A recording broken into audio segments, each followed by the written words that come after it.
या चित्रपटाबद्दल जन्म ऋण. आपण प्रत्येक मनुष्य जो येतो, आपण म्हणतो ना की ऋणानुबंध होते म्हणून मी तुमच्या पोटी जन्माला आलो, नाही का? आणि तसंच जो जन्माला येतो त्याचंही काहीतरी ऋण असतं. आई बापांसाठी, मातृऋण, पितृऋण, आचार्य म्हणजे आपले जे शिक्षक असतात, गुरु म्हणजे समाज, अशी ऋण असतात. ती ऋण आपण फेडू शकतो का आयुष्यभर? नाही फेडू शकतो. तर हे जन्म ऋण हे मुलाच्या बाबतीतलं, आणि हे आईबापांचं सुद्धा जे काही ऋण आहे. फॉर एक्झाम्पल, त्यांनी त्यांच्या आयुष्यात असं काहीतरी होईल हे त्यांना माहीतच नव्हतं. त्यांच्या काहीतरी प्रार्थनात असेल, प्रारब्धात असेल, नाही का? म्हणून त्यांना हे भोगावं लागलं असेल, असं आपल्या संस्कृतीत, आपल्या धर्मामध्ये आपण मानतो. पण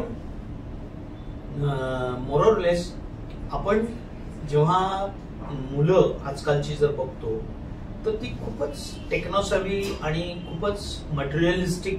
मी सगळ्या मुलांच्या बाबतीत नाही म्हणू शकत असं, पण मोरलेस आपण हे बघतो की थोडं जे आप्त संबंध आहेत आई वडिलांचे, मुलांचे, किंवा जे कुटुंबांचा जो ओलावा आहे कुटुंबाचा, तो कुठेतरी संपत चाललाय, शुष्क होत चाललाय, नाही का?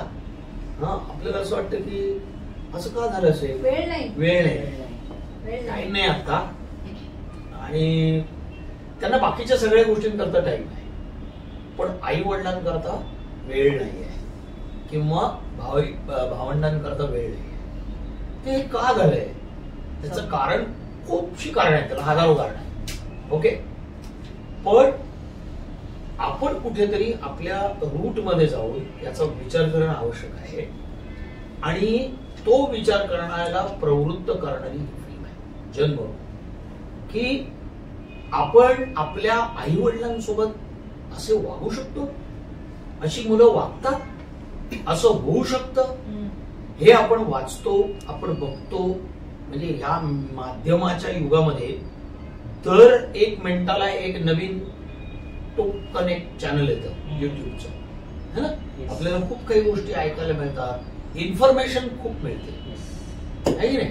तर त्या इन्फॉर्मेशनच्या युगामध्ये हे पण आपल्याला मिळतं की पुत्र किंवा संतान असून सुद्धा आईबाप हे संतानहीन आहेत, अशी खूप उदाहरणं आपल्याला मिळतात. तर आपण वृद्धाश्रमात गेलो तरी आपल्याला बघायला मिळतं. तर एक एक वृद्धाला जर विचारलं, अच्छा तुम्ही का आलात, त्यांची स्टोरी आपल्याला मिळते. सिंघानिया उद्योगपती परिवार होता, आपल्याला माहिती. त्याने सगळ्या संपत्तीचं, अब्जोपती माणूस, सगळ्या संपत्तीचं वाटप करून टाकलं मुलाला, आणि त्या माणसाला 2 रूम किचन सुद्धा मिळालं नाही. हे हकीकत आहे आजच्या युगाची, की मुलांवर एवढा विश्वास ठेवणं हे कितपत योग्य आहे आणि अयोग्य आहे ते पण कळतं. तर मुलांसाठी धृतराष्ट्र सुद्धा कधी होऊ नये, त्यांच्यावर आंधळं प्रेम कधी करू नये. नाहीतर आपण पण धृतराष्ट्रापेक्षा कमी नाही, डोळस असताना सुद्धा, है ना, आपण धृतराष्ट्रासारखं वागतो. कारण आसक्तीमय प्रेम असतं, नाही माझा मुलगा असा नाही. मग नंतर कळतं त्या मुलाची चूक.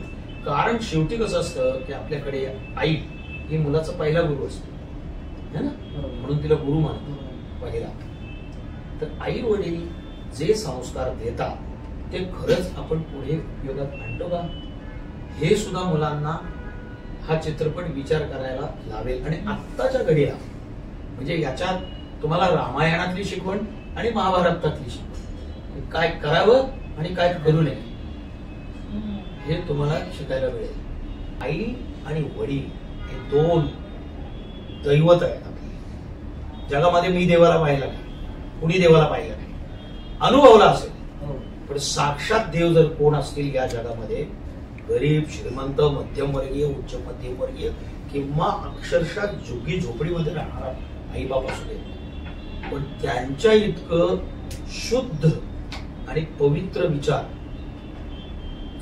हे संतानासाठी, म्हणजे पुत्र जरी त्याची बायको असेल, कोणी मित्र असतील, ते त्याच्याविषयी एवढे पवित्र विचार करणार नाहीत जितके पवित्र विचार आई वडील करतील त्याच्या चांगल्यासाठी. हे कुठेतरी आपण विसरत चाललोय धावत्या या जगामध्ये. तर ते तुम्हाला विचार करायला नक्की प्रवृत्त करेल. म्हणून जन्मऋण ही फिल्म आहे ना मी केली एक अभिनेता म्हणून. आणि मी आज माझ्या आई वडिलांबरोबर होतो. मी माझ्या आई वडिलांबरोबर राहतो. मी असं कधीच म्हणत नाही माझे आई वडील माझ्या बरोबर राहतात. मी सांगतो मी माझ्या आई बरोबर राहतो. आणि हे जर तुम्हाला कळत नसेल तर तुम्ही चुकीचे आहात. आणि दॅट इज कॉल्ड मातृऋण. Sukanya is a wonderful actor, is a super co actress. मी तिच्या बरोबर म्हणजे माझ्या आयुष्यात काही खूप कमी चांगल्या गोष्टी केल्यात. मी कलाकृती, सगळ्याच कलाकृती तुम्हाला हृदयाला मिळतात असं नाही, पण काही कलाकृती असतात त्याच्यातली वन ऑफ द गोष्ट म्हणजे आवाज. आणि आमची जी केमिस्ट्री होती ती इतकी जबरदस्त होती. आणि जरी आम्ही रोज भेटत नसलो, जरी आम्ही रोज काम करत नसलो किंवा डेली सोप असंख्य केले नसतील, मी फार दूर पडतो त्या डेली सोप, पण तरी सुद्धा कसं असतं की एखाद्या नटाबरोबर एखाद्या ऍक्टर बरोबर मी एक चीज सुना म्हणजे सुनापेक्षा मी एखादी एक गोष्ट सांगितली, माझ्या तालीम करत होतो या गोष्टीची म्हणजे संलग्न आहे म्हणून सांगतो की सूर और असुरों का युद्ध हुआ. म्हणजे राक्षस आणि देव हे कोण, तो आप तो संगीतकार है. तो जो जीवन में सुर में है वो सुर है, वो देव है.